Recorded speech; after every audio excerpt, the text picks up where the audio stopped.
నేను ఒక్క మాట పోలీసు మిత్రులకు మనవి చేస్తా ఉన్నా.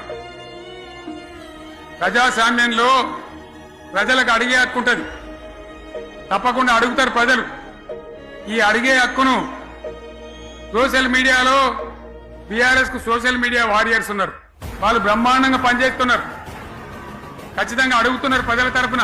ఇంత అన్యాయం జరుగుతుంటే చూడలేక సోషల్ మీడియాలో పనిచేసే తెలంగాణ బిడ్డలు ఇది ఏమన్యాయమే ఎట్లా అని చెప్పి ప్రభుత్వాన్ని ప్రశ్నిస్తా ఉన్నారు, ప్రజలకు మద్దతుగా నిలబడతా ఉన్నారు.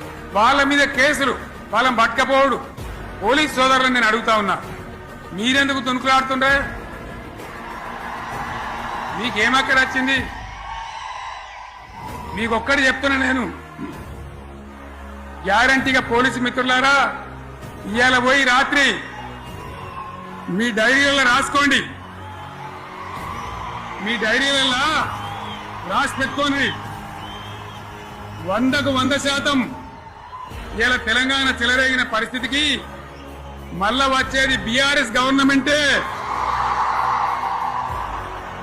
అది ఎవరు కూడా ఆపలేడు, అది ఎవరి తరం కాదు, ఎవరి వశం కాదు.